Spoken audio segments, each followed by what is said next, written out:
បាទជំរាបសួរពុកម៉ែបងប្អូនបាទថ្ងៃនេះខ្ញុំសូមបង្ហាញពីចំការរបស់ខ្ញុំបាទ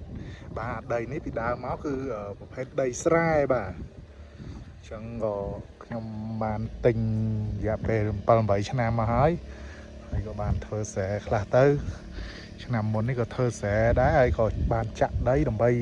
រៀបចំជាកូនចំការបាទដើម្បីដាំដំណាំច្រើនមុខបាទអញ្ចឹងដំណាំយើងដាំតាមអ្វីដែលខ្ញុំចូលចិត្តហ្នឹងបាទគឺមានស្វាយមានចេកអញ្ចឹងទៅបាទមានដូងអញ្ចឹងទៅបាទគឺដំណាំណាដែលយើងចូលចិត្តដាំញ៉ាំអញ្ចឹងទៅក៏យើងដាំអញ្ចឹងទៅបាទហើយនេះក៏មានស្រះមួយបាទស្រះនេះគឺអាចផ្គត់ផ្គង់បានទាំងរដូវប្រាំងរដូវវស្សាព្រោះស្រះនេះជីកប្រហែលជា3ម៉ែត្រ2ម៉ែត្រកន្លះទៅ3ម៉ែត្រហ្នឹងបាទប៉ុន្តែមានទឹកបាទខួបប្រាំងខួបវស្សាទឹកចេញមកបាទចេញពីក្រោមបាទហើយនេះមកបូមទឹកដើម្បីស្រោចដំណាំបាទហើយចង់ថាទាំងនេះក៏មានដើមឈើកម្របាទដើមឈើយូរនេះគឺដើមតាយ៉ងបាទចឹងខ្ញុំបានដាំបន្ថែមនៅដើមឈើហូបផ្លែមួយចំនួនទៀតទៅបាទហើយក៏បានធ្វើរោងបាទទៅគ្រាន់តែសម្រាកអញ្ចឹងទៅបាទហើយនោះគឺដំណាំកប៉ិចកប៉ុកមានស្លឹកគ្រៃមានលហុងមានដីមានទៅបាទចឹងដីនេះបាទទំហំចិត្ត 5000 ម៉ែត្រការ៉េដែរបាទ 4000 ជាងបាទហើយឥឡូវនេះគឺចាប់ដើមចិត្តហ្នឹងគឺធ្វើលបងធ្វើអីចឹងទៅក៏ខ្ញុំបានធ្វើលបងដែរទៅដើម្បីរៀបចំចេញជាចំការបាទចឹងនៅចិត្តនោះគាត់រៀបចំជាចំការលំហែប្រកបយ៉ាងស្អាតដែរបាទហើយនេះគឺខ្ញុំបានដាំដើមតបែកបាទជួយចិត្តហូបតបែកដែរបាទអញ្ចឹងក៏ដាំតបែកដាំចេកដាំខ្នោហើយនឹងមានដលងប្រភេទដលងកមួនដលងលឿងហ្នឹងបាទនេះក៏តបែកក៏មានហើយមានប្រភេទតសក់ផ្អែមបាទអូដាំទៅដុះល្អណាស់បាទនេះមានដាក់ត្រីក្រឹមបាទចំត្រីក្រឹមថែមទៀតបាទហើយមកជួរនេះក៏មានចេកចឹងទៅបាទហើយកន្លែងនេះគឺធ្វើស្រែខែវសាហ្នឹងគឺធ្វើស្រែខែវសាហើយខែប្រាំងនេះខ្ញុំបានដាក់អាឡឹកដែរបាទហើយដុះបានដល់ 4-5 ដើមបាទthì មានចេញផ្កាចេញអីហើយបាទអាចដល់ទៅទៀតផ្លែបាទនៅនេះខ្យល់ត្រជាក់ស្រួលណាស់បាទនោះមានដើមធ្លោដើមអីយ៉ាងទៀតបាទច្រើននៅនេះមានដើមឈើល្អបាទក៏បន្ថែមនេះដើមកពីរាជចឹងទៅបាទស្រូវទៅបោកហើយមានចងរឹងមានពីងមានអីចឹងទៅបាទកន្លែងលំហែបាទឆ្លងធ្លាក់មកត្រជាក់ស្រួលណាស់បាទនៅទីនេះបាទចឹងកាលមុននៅតែស្រែហើយមានស្រះមួយដែរនោះខ្ញុំទិញហើយក៏ខ្ញុំអភិវឌ្ឍបាទអូនេះដើមប្រភេទដើមអីទេបាទអូផ្កាស្អាតណាស់បាទផ្កាឡើងក្រហមបាទដើមត្រាច់បាទមានផ្កាឡើងក្រហមចឹងទៅបាទហើយមានដាំពោតដាំចេកតាមហ្នឹងទៅបាទខាងក្រោយនេះក៏អាចនៅធ្វើស្រែបានដែរបាទដីវាលនេះទៀតបានយើងដាក់ចកាដាំដើមដំណាំហូបផ្លែបានច្រើនបាទនេះ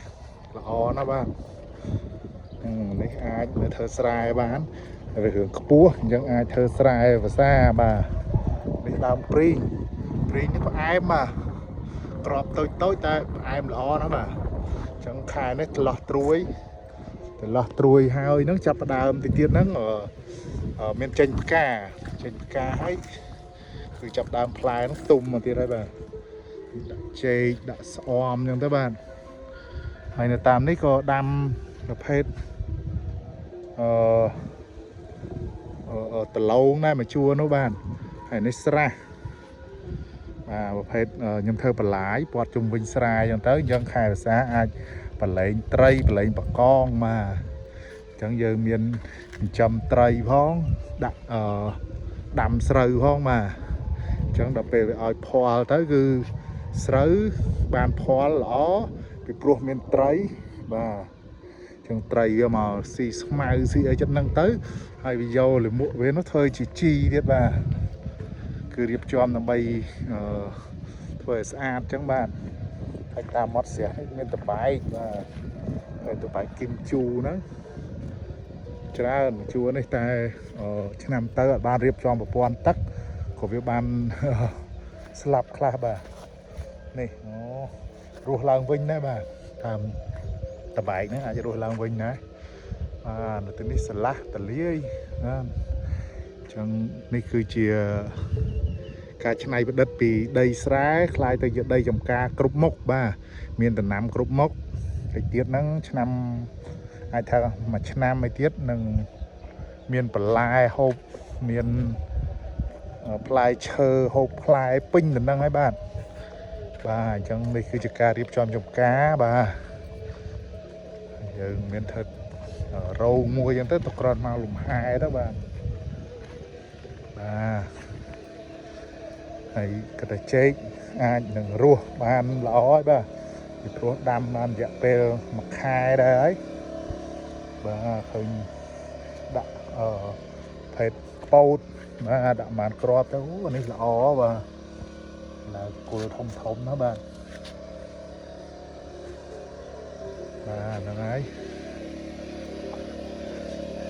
គឺជាការរៀបចំដើម្បីលំហែចឹងបងប្អូនដែលមានដីស្រែហើយគិតថាຕົកចោលຕົកអីយូរហ្នឹងអាច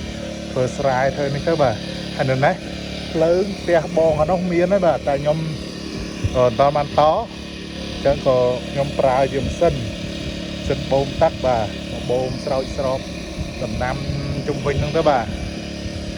នេះបាទអូនេះមានផ្លែមូនបេរីក៏មានបាទហើយល្ហុងក៏ចាប់ដើមផ្លែដែរហើយមានដើមឈើផ្សេងទៀតកំពុងតែបដោះបាទដើមមានក៏មានស្លឹកគ្រៃនោះមានចេកមានស្ដៅមានអីច្រើនទៀតបាទមានច្រើនមកបាទហើយខាងក្រោយនោះជីភេទជីលមួកមាន់ដើម្បីຕົកដាក់ជីពេលខែវស្សាមកនេះយើងរោយតាមស្រែតាមដំណាំហ្នឹងទៅល្អណាស់បាទហើយនៅក្នុងស្រះនេះនៅមានត្រីច្រើនបាទអត់តាន់បានបូមចាប់អីម្ដងទេបាទចឹងគាត់ថាបូមទៅពីស្រះនេះយកមកស្រោចតែដំណាំទេបាទអត់តាន់បានយកទៅចាប់ត្រីចាប់អីទេបាទហើយនៅជុំវិញនេះនៅមានស្រែច្រើនតែស្រែមួយចំនួននោះគឺមានអ្នកមកទិញហើយគាត់រងចាំទៅថាផ្លូវអភិវឌ្ឍអីទៅទៀតទៅគាត់នឹងមកធ្វើជាកន្លែងលំហែដែរបាទហើយខ្ញុំធ្វើមុនការដល់ពេលចាំងមួយពលឺព្រះអាទិត្យមកឡើងស្អាតណាស់បាទហមស្អាតតែម្ដងហើយបើផ្លែធ្លោកវិញអូផ្លែច្រើនពាន់ច្រើនម៉ឺនគ្រាប់បាទបាទដីនៅទីនេះជីជាតិល្អបាទចឹងនេះគឺជាកន្លែងលំហែរបស់ខ្ញុំហើយអាចនឹងធ្វើឲ្យថ្ងៃក្រោយទៅជាកន្លែងមួយទៅថាជាដំណាំបាទទៅពេលយើងចាស់ទៅហ្នឹងគឺយើងមក relax នៅទីនេះបានបាទហើយកុំចាំថាដល់ពេលត្រែតហើយបានមកធ្វើបាទឥឡូវយើងធ្វើមុនទៅចឹងតែ10 20ឆ្នាំទៀតទៅគឺដើមនេះធំឲ្យផលបាទខ្ញុំសូមអាប់ដេតប៉ុណ្ណឹងបាទចាំពេលក្រោយខ្ញុំនឹងអាប់ដេតជូនទៀតបាទអរគុណជម្រាបលា